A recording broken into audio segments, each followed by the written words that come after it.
So, Johnny, we got Paul on the line here. What do you want to ask him?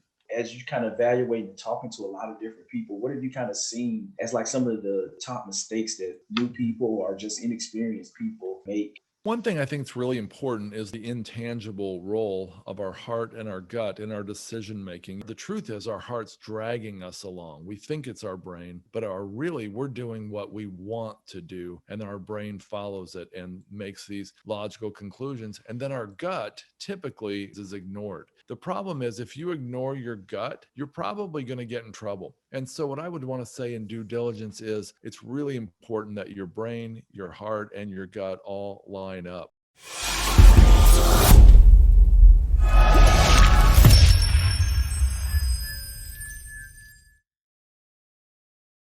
Welcome to the Diary of an Apartment Investor podcast. I'm your host, Brian Briscoe with Wellings Capital. Very excited for today's show. It's one of our Ask the Expert episodes, and we have two amazing people on the line with us right now. We've got a man with a ton of experience in real estate and other businesses, Paul Moore, and a very motivated, aspiring investor, Johnny Lynum. So Paul has worked in a variety of fields and businesses, including Ford Motor Company. He's been a founder of a staffing firm, a real estate investor and developer, podcast host, author, and much, much more. We'll put his full bio in the show notes for you guys to check out all the wonderful things he's done. But that said, Paul, welcome to the show. Hey, it's great to be here. Thanks Yeah. for having me on, Brian. Look forward to getting to know Johnny too. Yeah, it's great to have you. I mean, I've actually followed you for quite a while on your podcast. I know you just recently published the last episode of it, but the How to Lose Money podcast, I followed you and Josh on that for quite a while, and it's an excellent podcast. So thanks for everything you've done with that. You bet. It was a lot of fun.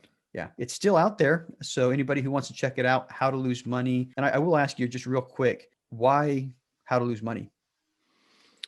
For years, I would go to these events and I would see the people up on stage telling their great stories. And I'm sure they were true about all their successes, but I actually noticed the people in the audience got really discouraged sometimes. Like they would say, I'll never have those connections. I'll never have that opportunity. Maybe I should just quit. And that's a summary of a lot of conversations, but you get the point.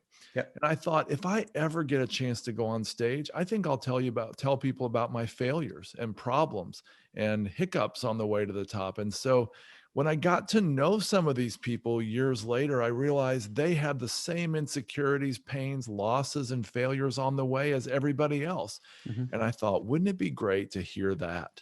Yeah. And so what we do is we interview people about those pains on the way to the top, and we find that it gives people hope and encouragement because they realize, hey, that successful person that I admire had the same problems I'm having now. I can do it.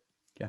And like I said, I really, really enjoyed the podcast. Your co-host Josh and I have, talked several times about, that and other things, but I think that that's absolutely true out there. Most podcasts you listen to talk about roses, it's like the rainbows and unicorns version of multifamily investing, but everybody has little trip ups. And incidentally, in the Diary of an Apartment Investor podcast trailer, I actually mentioned your podcast specifically. So anyway, it's one that's always been a favorite of mine. Wow. And for anybody listening, go back and, listen to some of those episodes. Anyway, that said, let's dive into your background and history and talk a little bit about what makes you tick and, how you got into apartment investing to begin with.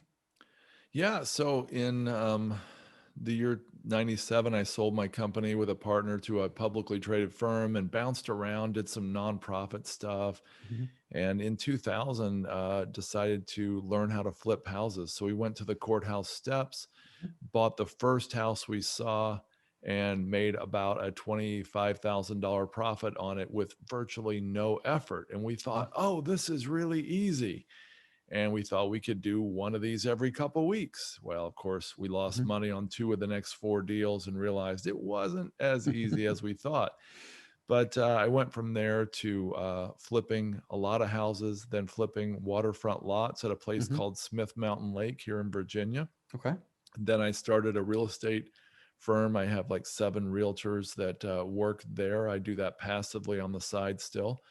I did a small subdivision, and I was wondering over the years, how do I get involved in commercial real estate? Yeah. I didn't really know how. I did know that a lot of wealthy people and institutions invested in commercial real estate.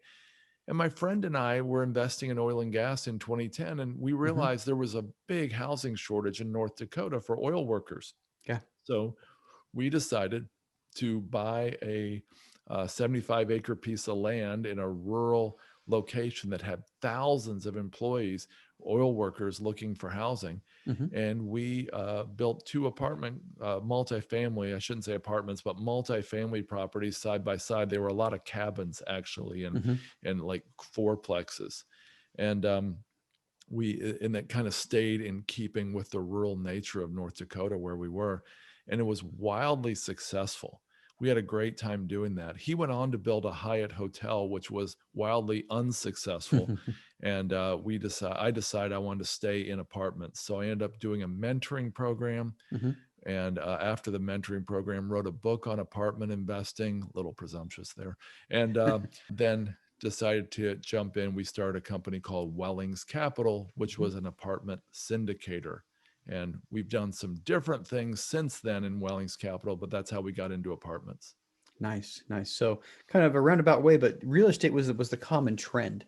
Yeah. And what I like about that is not many people are looking at places like North Dakota or South Dakota, but you're able to go in there, find a place where supply and demand didn't quite match up or match Yeah. up in your favor actually, and fixed a supply and demand imbalance. Yeah. How did North Dakota get on your map? How did that little town get on your map? So in 2008, 9, and 10, I had a really difficult time, as you can imagine, being in real estate. And I decided to Yeah. learn to do copywriting, marketing Hmm. copywriting. And I linked up with people like Perry Marshall and some other copywriting gurus.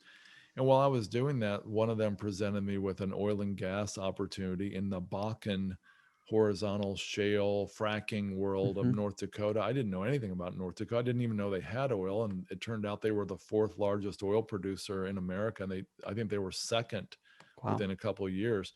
I had a petroleum engineering degree. I didn't mention that, Hmm. from the mid 80s. And so I thought maybe I know something about that. Well, I didn't really know anything about it at all. But that's what got me to North Dakota. The funny thing is, if you look across America, I could argue that apartments generally rent for about $1 per square foot per month. A Hmm. 1,000 square foot apartment might in the heartland of America rent for $1,000 a month. Yeah. We were renting these now fully furnished with all the utilities. We were renting them for $13 per square foot per month. Wow. And we were staying full because they were the nicest option in this whole area. Other Hmm. options were RVs and people living in these little metal cans called man camps. Hmm. And we were charging $4,000 a month, which turned out to be $129 a night. And the hotels in the area that were similar to ours were, like 300 or 400 a night. So it was a discount compared to going to a hotel. Yeah. Wow. Yeah. And good on you for jumping on that opportunity. I mean, those numbers are outstanding. And I assume the construction costs and construction costs also hover, pretty low in some areas. I think right now we're looking at about $100 a square foot in a lot of places. Yeah, I A lot think of we were a places right little now. less than that. Hmm. Maybe it was an unzoned area, and Hmm. we were actually able to bring these modular built cabins and four duplexes and fourplexes in on trailers and just plop them on Oh, the ground a with lot easier. virtually no effort. These were actually movable. Hmm. They're on steel skids, so Yeah. it's quite easy to do. Well, I love how you did that. I mean, you were in the market for other reasons, the copywriting thing, and you just saw an opportunity. You saw a supply and demand imbalance and figured out a way to capitalize on it. Do you still own that investment, or did you guys come full circle on that one? Yeah, we sold that to raise money for my friend's Hyatt hotel development. Hmm. And so when we sold that, I invested other places and he invested all his money back into the Hyatt hotel deal. Okay. All right. Well, sounds good. So that said, I know you've done a couple other apartments and everything else. Do you want to give us an idea of some of the other stuff that you've done recently? Yeah, so we got concerned. I know I look like I'm in my 30s, but I'm kidding. But for those watching, you probably think I'm in my 70s. I'm 57, and my partners and I were really concerned about not overpaying. There's a big Mhm. difference between investing and speculating. Investing is when your principal is generally safe and you've got a chance to make a return. Speculating is when your principal is not at all safe and Mhm. you've got a chance to make a return. And we thought that overpaying for apartments through the last 8 years or so would be speculating. And Mhm. we didn't have the team and the experience to really take that chance, especially when you consider, how debt plays a great role if things go up and a terrible role Mhm. if they go down. And so rather than beat our head against the wall and continue to try to chase apartments, we thought, what if we could find an asset type that had a lot of mom and pop operators, a lot of Mhm. meat left on the bone, a lot of potential upside for taking a poorly run facility and make it a well-run facility. And we saw that in apartments, we found out 93% of apartment buildings above 50 units are run by companies Mhm. who typically have a better operations team. But that wasn't the case in self-storage and mobile home parks. So we Mhm. decided to expand into those arenas. Of course, mobile home parks are a form of multifamily. Yep. It's a property that has multiple families on it.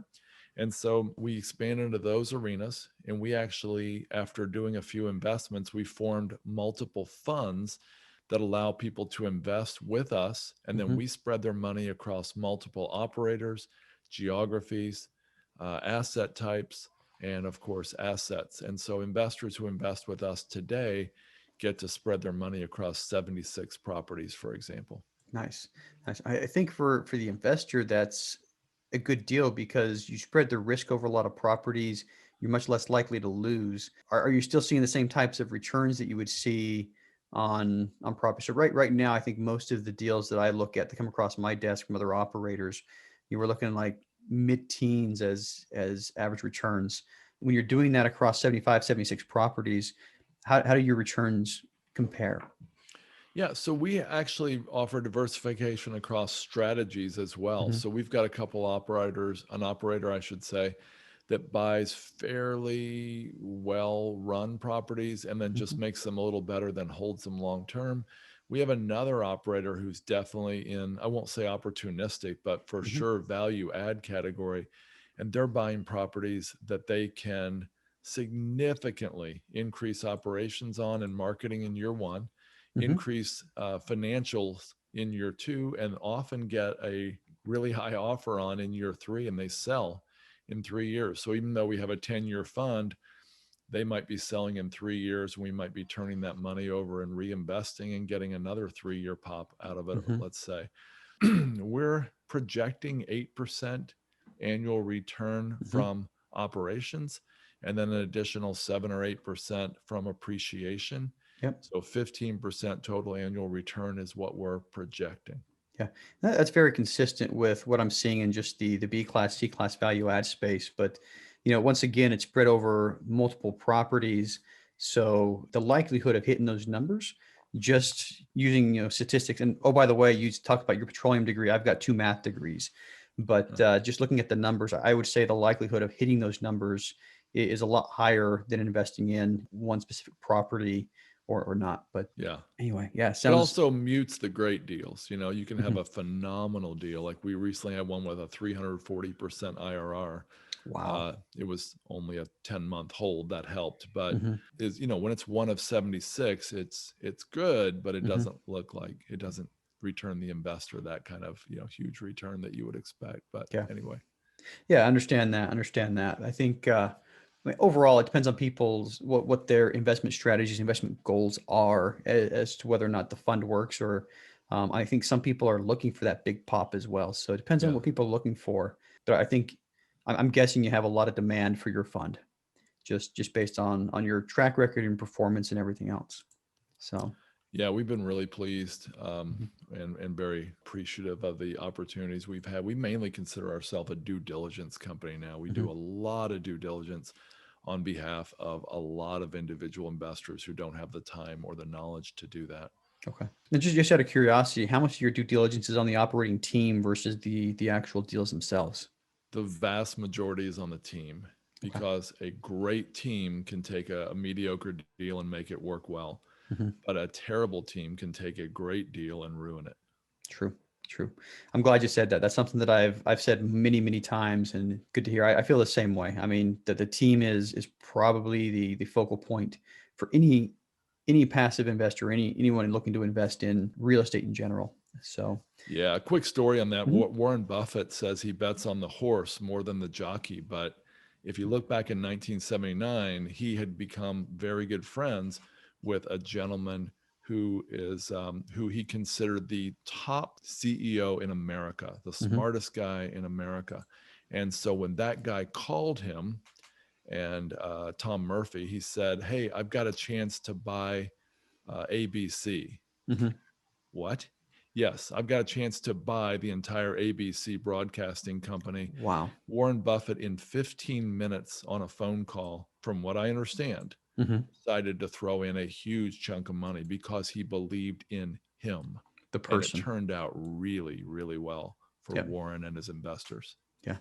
Yeah. So good enough. Good enough. That was great. Great example right there. And I mean, or the Oracle of Omaha. There you go. I almost lost the Yeah. word. Yeah. I mean, the Oracle of Yeah. Omaha. That he earned that title by doing what he does and by turning a little bit of money into a lot of money over and over again. Mhm. So, Yeah. well, that said, what's your big burning why for doing all of this? You know, I found out about 5 years ago, someone asked me what I knew about human trafficking, and I Mhm. said, Not much. I think it's a Mhm. horrible, I imagine it's a horrible thing in the Philippines or somewhere, but I found out that it's right under our noses. It's happening in places like Gaithersburg and here in Central Virginia, where I am. And what I didn't know is I did the math on this. And if you took the record, not the average profits, the record profits from Apple, General Motors, Nike, and Starbucks, record profits, added those together, doubled that number. That's the approximate revenue generated by human trafficking every year. Wow. And I'd like to believe that if I was around in the 1800s, I would have been an abolitionist fighting against slavery. And if I'd have been an adult in the 1960s, I would have been fighting for civil rights. Well, this is a civil right. Mhm. It is slavery, and it's happening right under our noses to tens of millions of people. There have been dozens of people trafficked, sold into slavery since we started this podcast 15 Mhm. minutes ago.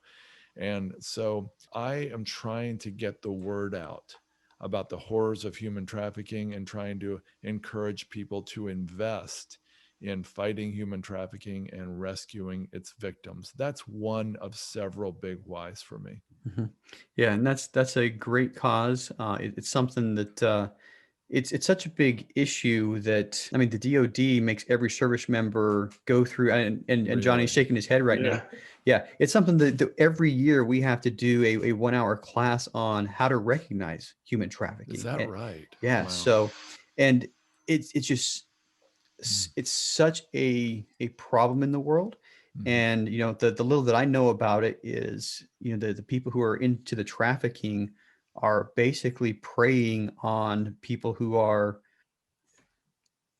in a bad spot. Somebody's Yeah. in a bad spot, they basically say, hey, I can help you get out of this bad spot. Mhm. And a lot of times that turns into basically kidnapping and forced labor and slavery, as you say it. So Yeah. yeah, good cause, and definitely something that needs a little more awareness in society and more people fighting against it. So Yeah. thanks for that. I appreciate that. You bet. So that said, Paul, what's next for you? We're going to continue to evaluate new asset types, but Mhm. right now we're so happy with self-storage and mobile home parks Mhm. that we feel like we'll probably close our fund to new investors in March. Mhm. And then we'll probably open a new fund that's almost entirely similar, with similar operators, similar Mhm. plans, similar projections. By summer that would be our plan. We'll look at other things like senior housing, Mhm. RV parks, other asset types. But right now, we haven't seen anything better than these two. I mean, mobile home parks are the only asset type that have an increasing demand and decreasing supply every Mhm. year. It's a powerful Yeah. asset type. Yeah, they're not making new mobile home Right. parks, and more often than not, they're taking mobile home parks and getting rid of the little infrastructure that's on them and putting up, apartments and other developments. So That's right. it's absolutely right. So good. So let's shift gears right now and bring Johnny on the line. Johnny's a real estate investor, entrepreneur, and now CEO of Lynum Enterprises, Heritage Property Partners, and Operation Invest. Johnny started his real estate career in 2015 and has experience in program and project management, operations, marketing, and negotiations. He currently has 21 single-family properties and very recently finished the acquisition of an 18-unit apartment building. So other than that, I would also like to note that he is a lieutenant colonel in the United States Air Force, which is almost as good as being a lieutenant colonel in the United States Marine Corps. That's all. So that said, Johnny, welcome to the show. Thanks, Brian. Glad to be here today. Yes. With both you and Paul. Yeah. So, hey, it's good to finally get you on the show. I know we've been talking about this for quite a while now, and I'm excited to talk. Excited to hear a little bit more about you and your story. So let's start out with that. Let's talk about your background and history and what got you making the switch from that single family to the multifamily. Yeah, so for me, I kind of got started with real estate. A lot of people say the Purple Book, Robert Kiyosaki, Rich Dad Poor Dad. Reading that after commissioning, getting out of college, and starting my career in the Air Force. And I had a friend approach me. I was living in an apartment, I think I was paying $700 a month rent. He was like, "Hey, I found this duplex. You need to buy a side. I buy a side." I'm like, "Okay." I'm like, "So what my mortgage is gonna be?" It was like $450 with taxes and insurance. I'm like, "Okay." I've actually got paid. I got a check at closing since I used my VA loan. Mm-hmm. And after that, man, I was just hooked.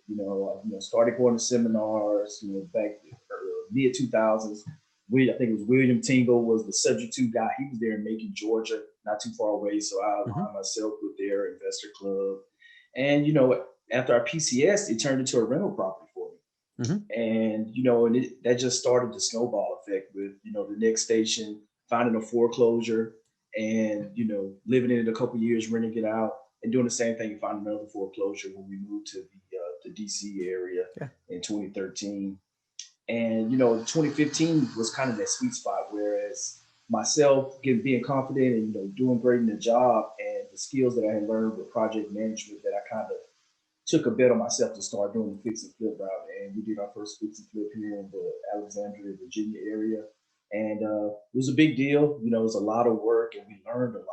And after that, we started doing virtual flips in Birmingham, where my wife is from, through 2017, just kind of one at a time, and going through and just learning. We learned a lot, and we just kind of built it into our lifestyle. And for me, it was always the freedom factor, whereas that real estate was the ticket to have that freedom to get my time back. With loving my job in the military, it's like, okay, what am I doing when I get out? I continue to want to serve, and I want to be able to serve my family, first and foremost. Real estate allowed me to do that. And so my last assignment in Panama City, came back to deployment, was doing my lead generation, things like that. And, hired a virtual assistant and was ready to go gun ho. And then October 2018, 3 weeks after I got back home, Hurricane Michael hit the Panama City area, Category 5 hurricane. And we were displaced 6 months. And, everything I had put together with the business, hiring a virtual assistant, and I kind of just knocked the breath out of it. But I had built up a lot of resiliency. And, after that, we kind of hit the ground running. We did 9 properties that year, 2019. We did 4 last year, and we actually did our first multifamily 18 unit. And, the 18 unit, starting with single families. And I tore my ACL that year as well, too. So physical therapy, I didn't get to go to any networking events. And I found Jake and Gino in Orlando, October of 2019.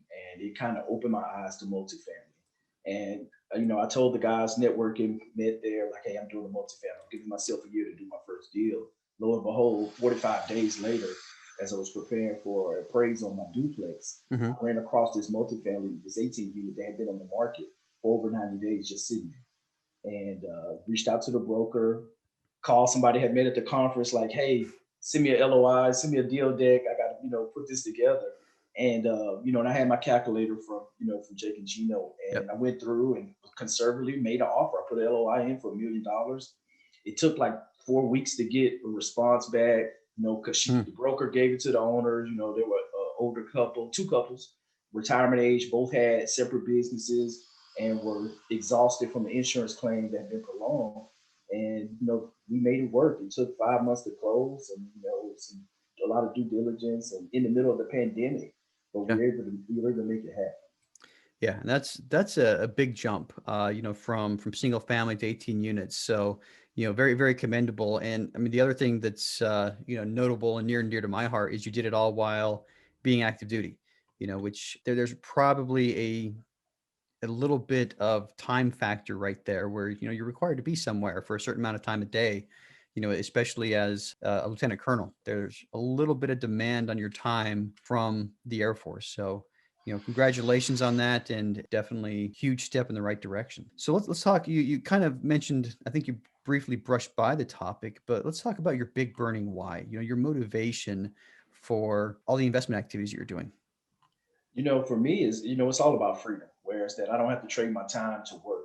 My vision, Lord willing, is to do 20 years of service to the Air Force, and then from there, transition to real estate and be able to spend more time with my family, friends, travel, and build meaningful experiences for them. That's my number one driving factor with all of it. And that's as you talked about with being a lieutenant colonel and being in the military, you have the day job.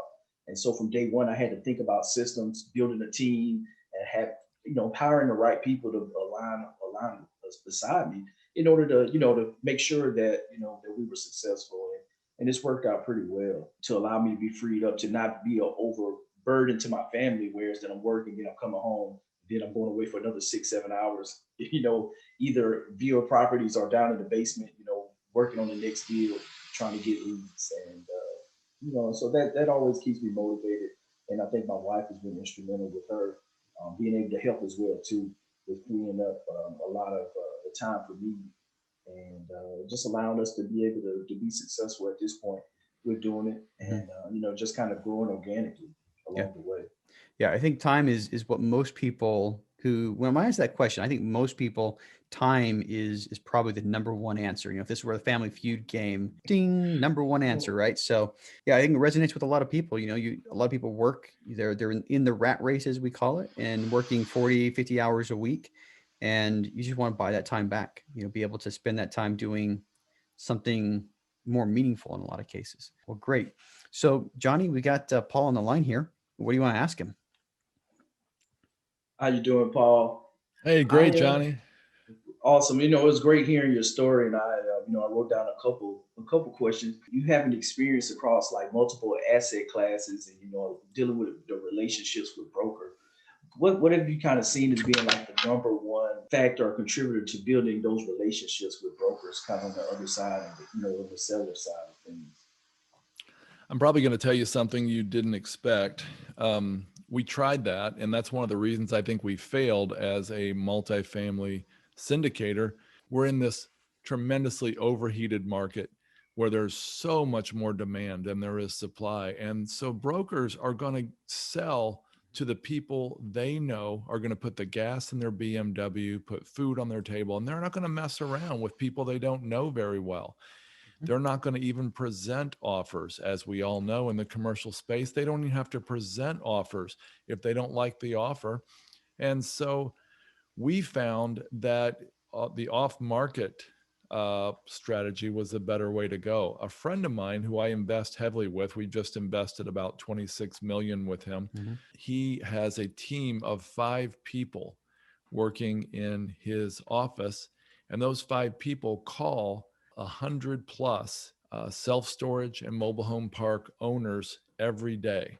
And so the 5 of them together call about 700 or so per day, 5 days a week, all year round. And so they're calling tens of thousands of mom and pop operators every few months, cycling through the whole list and then starting again. And that consistent follow-up that they do year in and year out means they're getting deals that virtually no one has access to. A guy was 88 years old. They called him for the first time. He had a huge mobile home park in Michigan. He said, no, but I'll keep it in mind. And they called him every quarter for 7 years. And when he was 95, his niece called and said, we talked him into selling finally. He's ready to take the offer you made back in 2018. And my friend said, "Are you sure that's enough?" She said, "That's more, millions of dollars. That's more than he ever dreamed. Sure, it's enough." Well, my friend flew out there the next day and he got a great deal. And he gets lots of deals like that. 93% of them are off market. Yeah. Awesome. So that's nice. I mean, or he's removing the broker from the situation completely by going direct to seller. Yeah. He's So, got far more deals than he could ever close on as a result. Interesting. Yeah, I think that translates well to multifamily too. I mean, just there's no magic about the asset class, about the, being a self-storage, about being a mobile home park. You can do the same thing with multifamily. Yeah. My next question, was kind of centered on your podcast and your experience, with losing money and I guess with the due diligence piece too. As you kind of evaluate and talking to a lot of different people, what have you kind of seen as like some of the top mistakes that new people or just inexperienced people kind of make as they're trying to go through and syndicate deals? One thing I think is really important is the role, the intangible role of our heart and our gut in our decision making. We've got the brain, the logic, and for us guys, a lot of us make decisions based on what our brain tells us. The guy said this was the best deal, and the guy said we could raise rents, and then what happens is our heart follows along. And our heart, the truth is our heart's dragging us along. We think it's our brain, but really we're doing what we want to do, and our brain follows it and makes these logical conclusions. And then our gut, typically in those situations, is ignored. The problem is if you ignore your gut, if you ignore that funny feeling that something's wrong here, and that little lie or two or inconsistency you heard them say, but your brain is trying to tell you to ignore it, you're probably going to get in trouble. And so what I would want to say in due diligence is it's really important that your brain, your heart, and your gut all line up. And if you ignore your gut, you're ignoring some flies that are buzzing around. And there's probably something down there. If flies are buzzing around, as my oil man friend said in Texas, there's probably some BS down below. You've got to uncover that. And he's gotten to a place, he said, if he sees one fly buzzing around, just one, he'll show the guy to the door of his office and he'll never look at the deal again. And as a result, he misses out on some good deals. But he said, I'd rather say no and be wrong than say yes and be wrong. Yeah, you might miss out on good deals, but you'll never get a bad deal going through that philosophy. Yeah, I think that's what's happened with us. We have come to a place where our default is to say no. Warren Buffett said, great investors say no a lot. The very, very best investors say no almost all the time. Yeah. I think that's a good way to do it. And I think a lot of people that I talk to right now are saying that they're looking at almost 100 properties for every one that they get under contract. So that's 99 no's for one yes. So I think to take that one step further, be careful if you're looking at saying yes on the third or the fourth property that comes across your desk. Yeah, so that's true. Most definitely. Yeah, I literally just read that in Napoleon Hill's I think it was how to sell your way through life. And it was just talking about the emotion driving decisions and not necessarily the brain, that how we make decisions a lot of times with emotion. Yeah. Right. I think it's true of a lot of things. I think we have a feeling, or we have something that we believe in, and we create a logical argument to match how we feel more often than not. And so it doesn't matter. You can't make a logical approach to most people because they have that gut, that not the gut feeling, but the feeling down their heart, like Paul said, and the mind's following it. And that happens like more often than not just real estate, not business decisions. I think it's all aspects of life. Yeah, it's very true. All right, Johnny, what else you got? Yeah, so I know you had mentioned starting a commercial real estate fund. Kind of how have you seen benefits compared to apartment syndication that kind of work better for you guys with going the fund route versus syndication? Yeah, they all work the same way. The reason I love commercial, which I would consider large multifamily, self-storage, mobile home parks, and then other asset types, the reason I love those over residential, and we've probably all done residential too, is if I fix up my residential house, And let's say I bought a house for $250,000 in a $400,000 neighborhood. And let's say I just want to really make it perfect. I finished the basement, I finished the attic, I put on an addition, I put in this beautiful fence and security and every single possible bell and whistle. And I spend 400,000 on it. Now I got 650 in a house that's in a $400,000 neighborhood. I'm probably not going to make a profit on that because residential real estate is based on comps, comparable properties, as we know. But commercial real estate, including large multifamily, is based on a value formula. And that value formula is the net operating income divided by the cap rate, or the rate of return, is the value. And so you can force appreciation by just increasing that numerator and sometimes shrinking the denominator.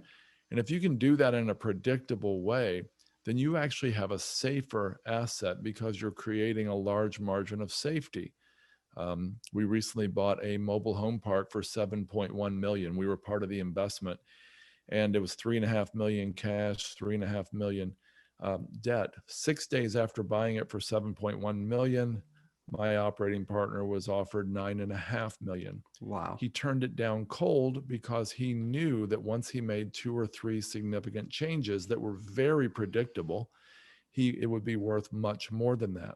He made those changes. One was passing the utilities, water and sewer, back to the tenants, adding $100,000 to the net operating income.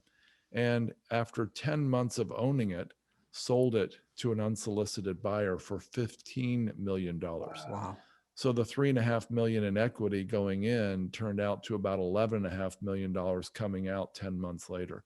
And so that kind of thing, that opportunity to use that math way trumps residential real estate where you're basing it on comps, like where somebody might say, well, a mobile home park in this area goes for this much, Yeah, I love that example. And that must be that 360, percent return in a 10-month example, because it sounds like an absolute home run.